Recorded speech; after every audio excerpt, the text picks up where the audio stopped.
Ang dalawang pinakamataas na lider ng ating bansa parehong naharap sa reklamong impeachment. Paano kaya ito haharapin ng Senado na tatayong impeachment court? Alamin sa pagtutok ni Mab Gonzales. Ngayong may nakahain na sa Kamara na impeachment complaint laban kay Pangulong Bongbong Marcos at may nagpahayag ng planong sampahan muli ng impeachment si Vice President Sara Duterte, naghahanda na si Senate President Tito Soto sakaling sabay na umabot ito sa Senado na uupong impeachment court. Sana naman wag, dahil nakakaya sa mundo. Nevertheless, paghandaan natin kung sakasakali. Ako naman, naka-ready ako dyan. Sabi ni Soto, lalo't mga abogado ang dating humawak sa impeachment trial. May mungkahi na rin siyang schedule para hindi naman mapabayaan ng Senado ang trabaho nitong gumawa ng batas. In the morning, from 9 a.m. to 1 p.m., legislative work ng Senado. Pagdating ng 3 p.m. up, the impeachment court. Ngayon, kung sakasakali, sinabi nila, dinalawa. At the very remote possibility, sabay natin, dalawa. O, edi gawin natin MWF yung isa TTS yung isa. Hindi, siguro naman majority ng mga members papayag. Giit ni Soto, dapat umaksyon agad ang Senado oras na ipinadala na sa kanila ang articles of impeachment.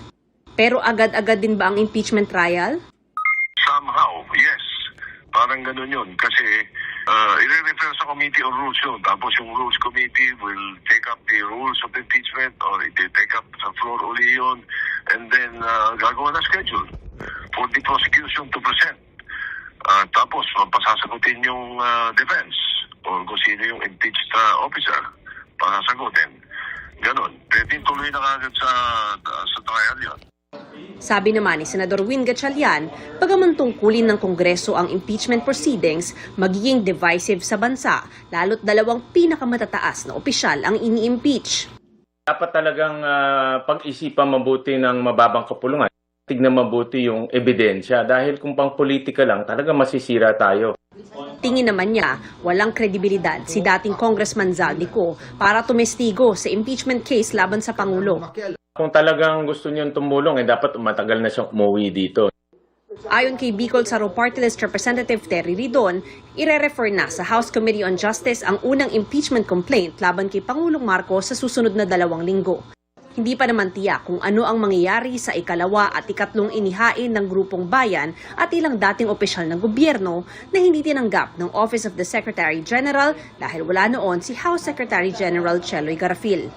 Yung ikatlong impeachment complaint, wala akong lumitaw na endorser po ng House member. So tingin ko hindi yun talaga mailalatag as part of the order of business at mare-refer to the House Committee on Justice. No? So yung sa ikalawang impeachment complaint lang po, yung magkakaroon ng aktual na debate sa korte kung constructively filed or kung mali ba na hindi po tinanggap ng House Office of the Secretary General kahit po wala po si SecGen noong pong araw na ito.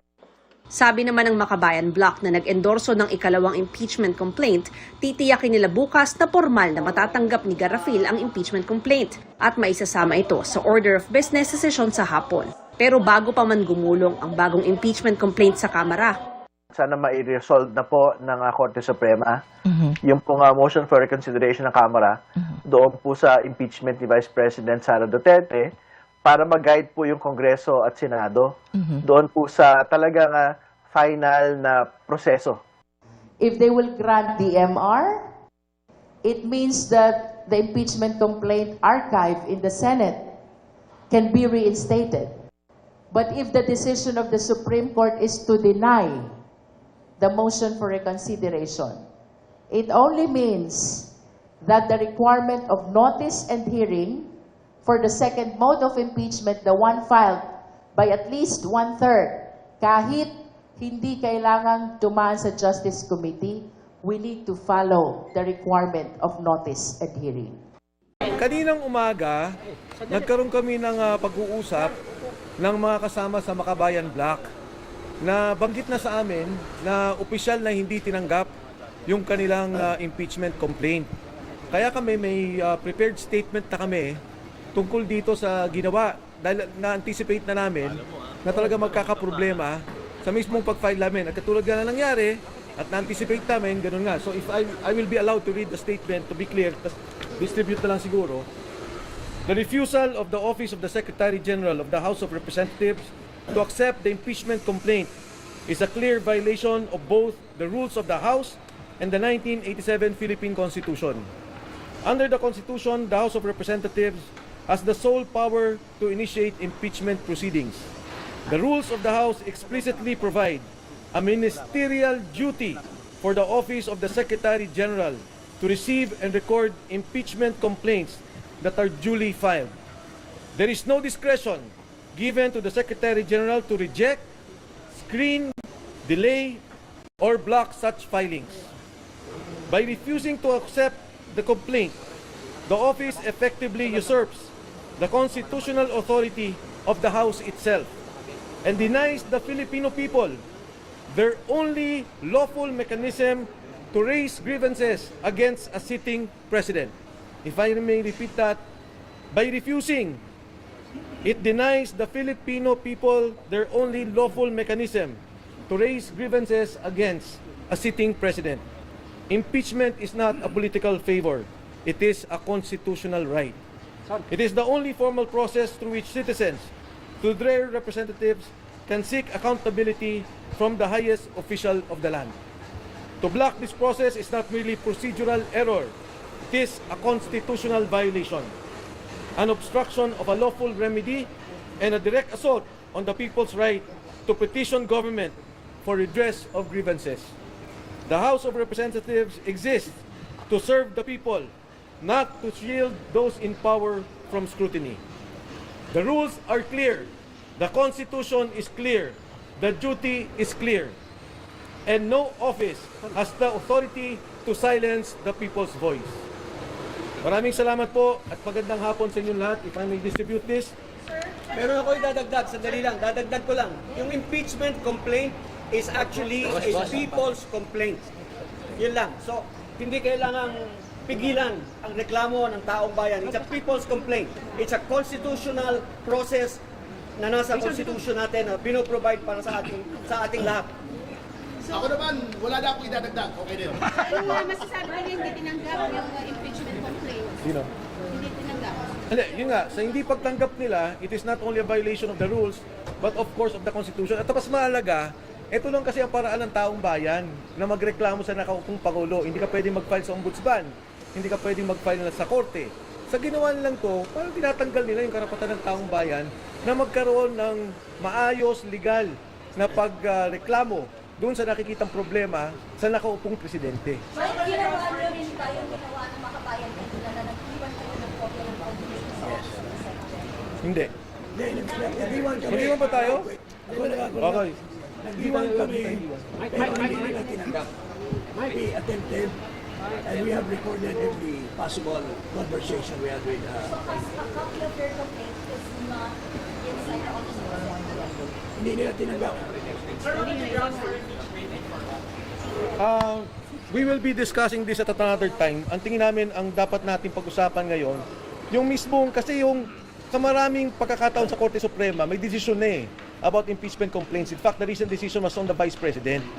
At mabigat itong hindi pagtanggap, hindi namin maintindihan. Kasi hindi naman si Secretary General Cheloy ang sinasabi ng Saligang Batas. Ang sinasabi ng Saligang Batas, yung opisina. Dapat i-receive nila yun.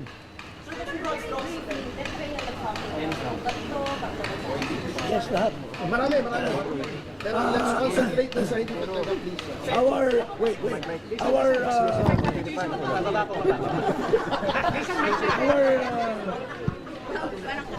Kasi ako pause eh. Our impeachment complaint encompasses almost all the grounds except for treason and bribery, I guess. But culpable violation of the Constitution, betrayal of public trust, graft and corruption, high crimes. These are all embodied in our complaint against Marcos Jr. Ano yung offenses? Ano yun?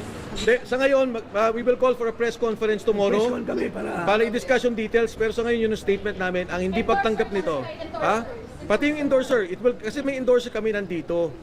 Pero siyempre, tatlo. Siyempre, nung nakita namin, nung na-inform kami ng Makabayan Black, and may mga kasama tayo sa Committee on Rules dun sa nangyari, medyo nagulat na kami.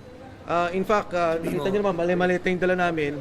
Pero kung ganito yung mangyari, napakapangit naman. Hindi maganda.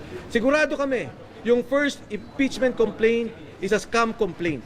At yung Makabayan Black, genuine complaint yun.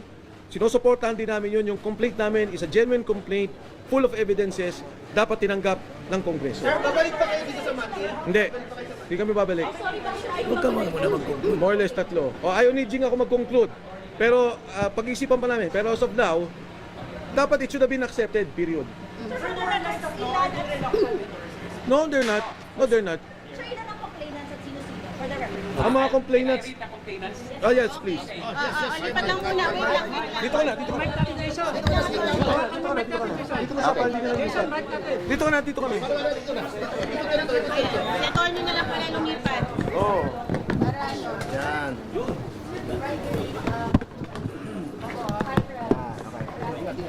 The complainants in this case, entitled in the matter of the impeachment of Ferdinand R. Marcos Jr., President of the Republic of the Philippines, Manuelito de los Reyes Luna, yours truly, Jacinto B. Paras, Ferdinand S. Topacio, Michael T. Defensor, Harold Respicio, Mary Catherine Diaz Binag, and Virgilio R. Garcia. David Simpson. What is? We are not supporters of the President. Of the Vice President. We are not supporters of the President, but we respect the office of the Vice President because he's the elected official of the land, second highest official of the land. We are citizens of the Philippines, and we are exercising our constitutional duty to file this impeachment to question the betrayal of public trust, culpable violation of the Constitution, and graft and corruption and other high crimes of the incumbent President of the Republic of the Philippines, President Ferdinand R. Marcos Jr. Pero is it right to say na kayo po ay pro-Duterte group na nagkayo? Irrelevant yan eh. Because this is not ano. We are for justice. Saan ka? Pro-Philippines? Pro-people? I just Yeah, that's why Can I just answer that? This is a people's complaint. This is a people's complaint. Wala. This is a complaint of the people of the Republic of the Philippines. Excuse us. Sorry. Tomorrow we will have That's all. press con. The ribbon. Attorney Topacio, can you explain the ribbon? Attorney Topacio. Actually po, this is the same color of ribbon that we wore during, hindi ako makikita. Hindi ako makikita. Nakaupo na yun. Kita pa. Okay. Actually, this is the same color of ribbon that we wore during the successful impeachment of then COMELEC Chairman Andres Bautista Jr. Impeach to impeach. Yun lang. Lalang. Manny, one picture tayo. Sorry. One picture na lang. Ayaw pa nila until received, syempre.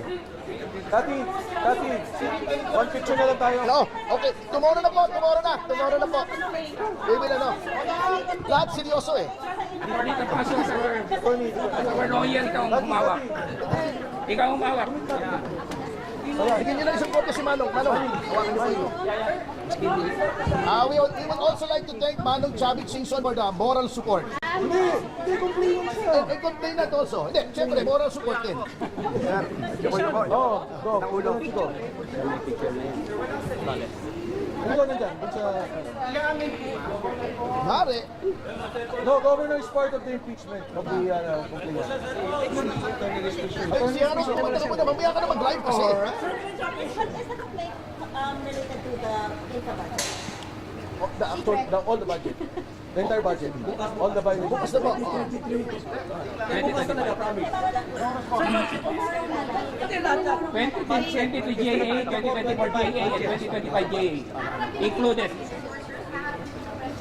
We don't know. We'll see po. Bakit you are subject to complaints? Secret. Takot sila, hinaharang sila eh. Upon the request, we have to respect their wishes. Thank you everyone. Salamat. Bukas na po, bukas na. Complaint ka na. Okay, thank you. See you tomorrow. Oh, lunch tomorrow, Max. Press conference, Max Restaurant sa Circle. Anong gusto mo yung oras? Oh, lunch time, 12 o'clock. 12 o'clock. Parang mabot daw. 11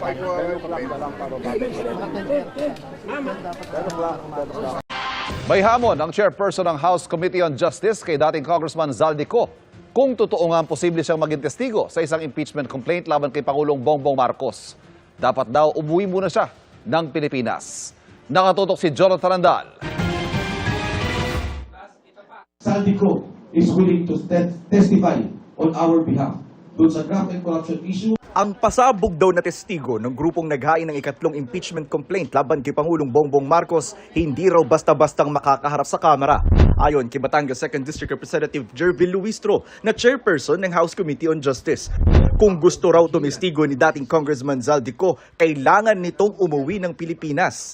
Dapat lahat ng witnesses under oath, which therefore means you have to come and take your oath before you give your testimony. Ang magiging issue na nga lang dyan, because he is a fugitive and he is facing the possibility of being arrested. Will he be willing to compromise that possibility of being arrested to be able to appear before any investigative body? Pero hindi ba pwedeng via video call na lang ang pagtestigo at gawin ng panunumpa sa Embahada ng Pilipinas kung saang bansa man naroon si Ko? I haven't seen that under the rules. Ang nasa ilalim po ng rules ng impeachment, dapat sa Justice Committee Chair, panunumpaan lahat ng affidavits and counter affidavits. And that includes the giving of testimony before the Justice Committee. Ang huling lokasyon ni Ko ay sa Lisbon, Portugal, ayon kay Interior Secretary John Vic Remulla. Si Ko ang nagdawit kay Pangulong Marcos sa bilyon-bilyong pisong insertions at kickback umano sa 2025 budget, bagay na dati nang itinanggi ng Malacanang. Sa ngayon, sa 3 impeachment complaints, iisa pa lang ang opisyal na natanggap ng Office of the House Secretary General at nai-transmit na sa Office of the Speaker. Ang ikalawa at ikatlong impeachment complaint hindi tinanggap noong Webes ng Office of the Secretary General dahil nasa abroad si House Secretary General Sheloy Garafil para tumanggap ng award. Kung magpang-apang-abot yan sa plenary, it depends kung alin ang unang makakarating sa Justice Committee. If it will be the first impeachment complaint, which will be referred to the Justice Committee, technically, applying the Francisco ruling, it already bars the 2 subsequent complaints. Kung i-transmit nila ng sabay-sabay, at the same time, the 3 impeachment complaints to the Justice Committee, this is my opinion, we will be prompted to consolidate all those 3. Patuloy naming sinusubukang makuna ng pahayag ang kampo ni Ko at Secretary General Garafil. Gangster, you know, we do that better than anybody. I bet you got it twisted, you don't know who to trust. So many player-hating niggas trying to sound like us. Say they ready for the front, but I don't think they know it. Straight to the depths of hell is where them cowards going. Well, all you still down, nigga, holler when you see me. And let these devils dissolve for the day they finally free me. I got a caravan of niggas every time we ride. Hitting motherfuckers up when we pass by. Until I die, live the life of a boss player. 'Cause